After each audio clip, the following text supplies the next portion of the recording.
Thank you very much for the opportunity. QXR Resources is a relatively small company, 75 million market cap, focused on battery minerals. And because of the sheer size of growth of this sector, we are going to be working with end users to transform this company and actually become a major player in this sector, starting on hard rock lithium and then moving to others. The next slide shows a disclaimer. This is available on our website, and this presentation was released on the ASX on the 4th of October. So I'll ask you to read that at your leisure. Next slide, please.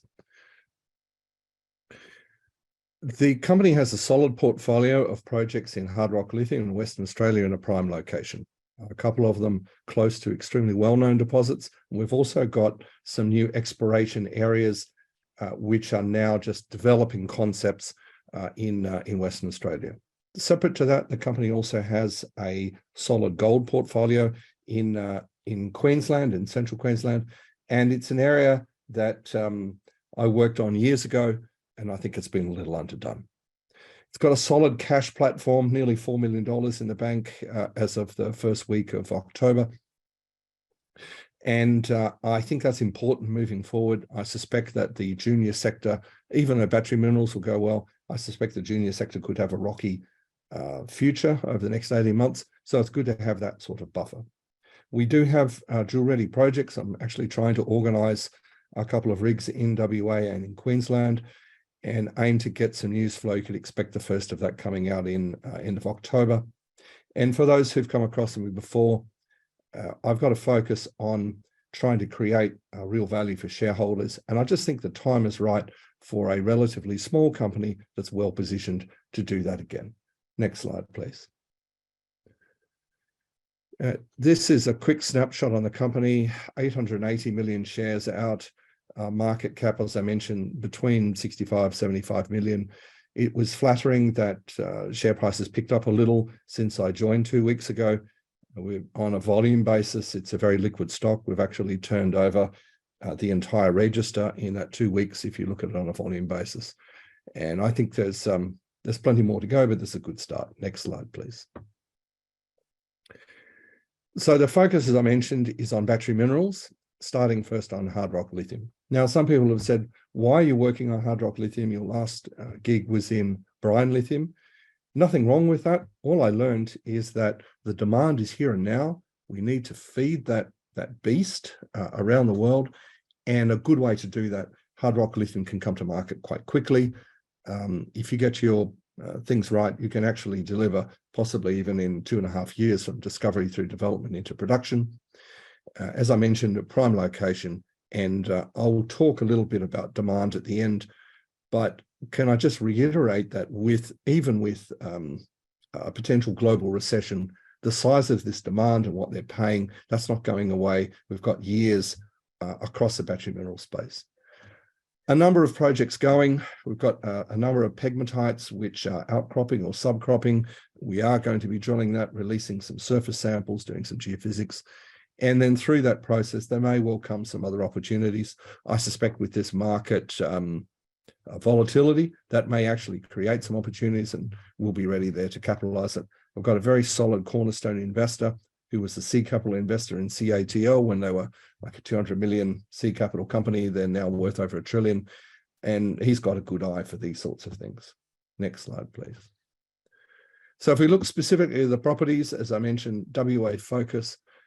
Turner River is the flagship project at this stage. It's 15 kilometres down the road from Wodgina. I'll talk about that in a moment. Wodgina, Pilgangoora, and Greenbushes are the 3 large projects in Western Australia. We've had some quite flashy numbers at surface, but there's some very good settings. Another one I'm quite keen on is Split Rock. The people who've been working in Split Rock have been predominantly looking for gold and copper, but there's been some recent pegmatites discovered sitting in a granite, which makes it less obvious to see, and we're aiming to get those drilled soon. Next slide, please.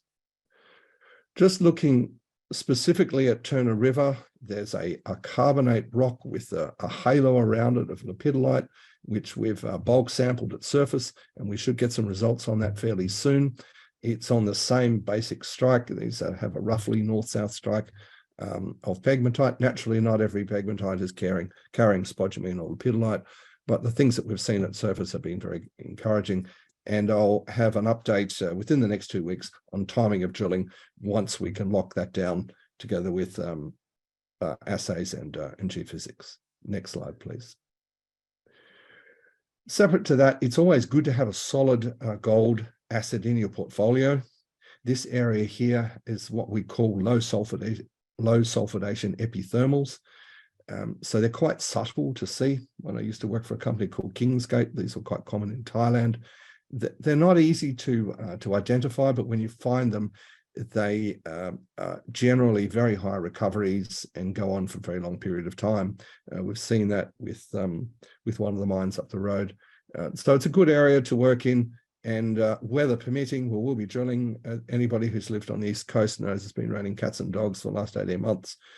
So we are hopeful to drill this at some stage soon. I'm just not too sure if that's this year or early next year. Next slide, please. And the good thing is there's 2 other companies working in this district. They've actually had some quite exciting results recently, and we aim to replicate those and advance that. Probably won't be talking too much about this publicly, just until we can get the sort of results we're looking for. Next slide, please.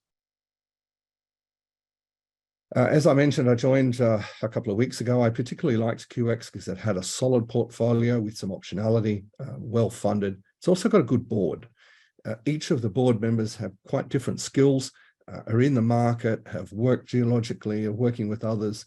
That's the sort of thing you want to actually deliver these things, particularly at an early stage, a lot of different skills so we can get this done in a short period of time. Next slide, please. And the key thing that I want to bring to this is concertina the timeline into production and become a new energy player. We'll have some results out soon. Moving into drilling, yes, that's important. Once we find something, I aim to accelerate that quite quickly. And the way to do that is talking to the end users, battery makers, car makers, cathode makers, financiers. The size of the demand here is large. It's not going to be met by all of the current projects and players. And so I'm trying to find a way where we can accelerate that timeline without diluting our shareholders. And by getting that participation, they have cash, getting that participation early. It's not common for them to come into the early development phase, but they're realizing they're missing out. That's the real focus. Next slide, please.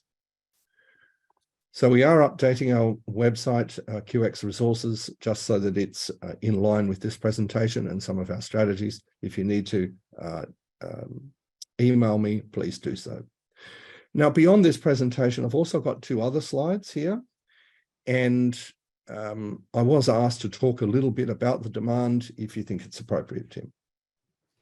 Yeah, that's in regards to demand for lithium. Yes. I think we probably get into it now, Steve. Okay, so if we move on to the next slide, these are provided by Benchmark Minerals in blue, by Morningstar Trading Economics. The thing that is clear, I've been talking about and others in the industry, is that the growth is massive. And it's not just in electric vehicles, it's in energy storage solutions. And even if we had a recession, you're still going to see this growth because it's mandated and legislated. Benchmark said just 2 weeks ago in WA that they expect that we need another 18 Pilganguras over the next 15 to 18 years. Talking to the top 10 battery players in China, we could actually need 6 to 10 of those in the next 3 to 4 years.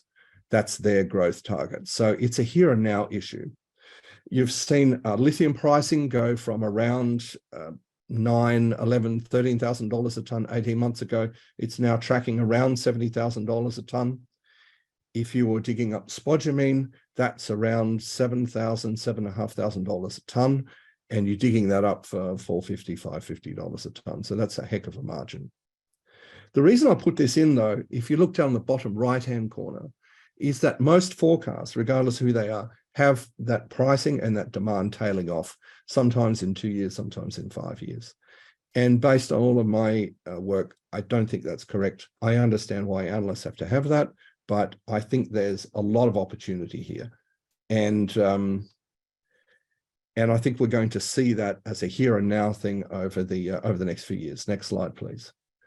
To summarize that from Benchmark's perspective on the next slide, they show the growth that Benchmark sees in lithium from 600,000 tonnes last year to 4 million tonnes in 15 years.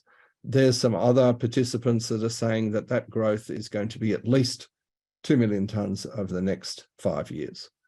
So it's enormous. It's not just here, it's in nickel, it's in rare earths. I continue to look at lithium, nickel, rare earths in particular. But suffice to say, regardless of what might be coming down the pipe in the markets, it's looking pretty strong. If we can just go back 3 slides and I'll take questions. Thank you. Thanks, Steve. Always lots of questions. Given your success in the space and of course your knowledge in the space, has the phone been ringing off the hook since you started with QX? It's actually been flattering, I have to say. Thank you very much for the people who remember me from previously. And it's been good to see the interest. And I think we're going to see a lot of activity across this whole battery mineral space. So thank you for anybody who's been following. And is that some of the end users, like some of the partnerships you've been dealing with in the past, they've been on the phone? It's been remarkably encouraging at the sort of unsolicited engagement that's coming from the other end of the market. I was talking about getting them involved earlier in exploration and development. It's not their thing. It's not something they're familiar with, but the standard practice up until a couple of years ago, 18 months ago, was to go out to large companies, ask for offtake. Well, you would have heard from other lithium producers. That's gone. It's been sold forward 5-7 years. And so anybody else really has to go and look at the pointy end. And that's what I'm hoping to achieve. Provide that confidence that they can get success here. They don't have to invest in every single one of them, but that's the sort of thing we're seeing changing. That's in Europe, that's in the US, that's in Japan, Korea, and that's in China. And you've got a cornerstone investor there that you touched on. What sort of roles and how can they open doors? What role do they play? Well, I don't really want to speak on their behalf, but just indicatively, what's good about those things is that they already know all the key players. It's easy to turn up in Europe or the US or China, talk about what you have, but really to get a following, you've got to show what's happened in the past and how you can add value. And the most important thing there is that you go to the end user and say, exactly how do you want it? How do you want your lithium product? How do you want your nickel product? What sort of versions do you want for your different rare earths? Who would I talk to in that supply chain to ensure that happens? And so then you can actually end-to-end the whole thing. And that's how you deliver success. So like our current largest shareholders and others I'm talking to, that's how they can assist. It's more of a friendly voice, both opening doors and supporting the sort of things that we're talking about. And of course, you've got gold that you touched on within your portfolio. Is there any plans to expand the portfolio into nickel and critical minerals? I know we're talking about a big picture and you've just got your feet under the desk, but are there plans potentially to do something like that? But naturally, no company can be all things to all people. And so some of those may be through some strategic alliances and partnerships. But long story short, when you go to talk to end users, it'd be great to talk to them about all of various products rather than just one. You get a much better audience. Secondly, as I mentioned before, I think the market shakeout is probably going to come down to the pipe. Even though battery minerals will continue to be strong, I think that will actually present opportunities.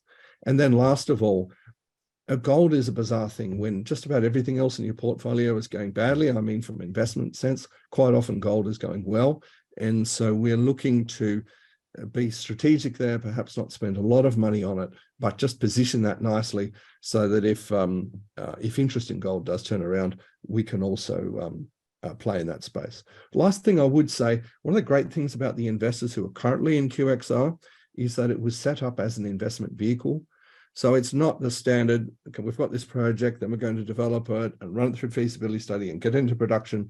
there's actually real optionality here. The current investors and the board understand that. And so it creates amount of flexibility that you can deliver various alternatives for shareholder value. Look, watch this space. There's going to be some things we'll talk about this calendar year and others next year. I don't know if all of them are going to come up. There's a few tricks up the sleeve, and it's going to be quite a bit of fun. And just finally, Steve, what's your kind of focus for the next 3 months or so? For the next 3 months, or 4 or 5 months, it's very much getting the results out of our current hard rock projects, getting those things drilled. That's not necessarily saying, here's a major discovery, here's a massive new resource, but getting enough information and vectors so that we can see exactly where we should be targeting. And if things go well and we can at least get a couple of rigs into Queensland, it would be nice to perhaps consolidate the position there as well. Through that, there may or may not be some announcements about some of the customers we're going to be working with. That could be a next year thing. Well, they normally take a good 4 or 5 months to warm up. So thanks very much for the opportunity. It's a pleasure to be back here on this great platform.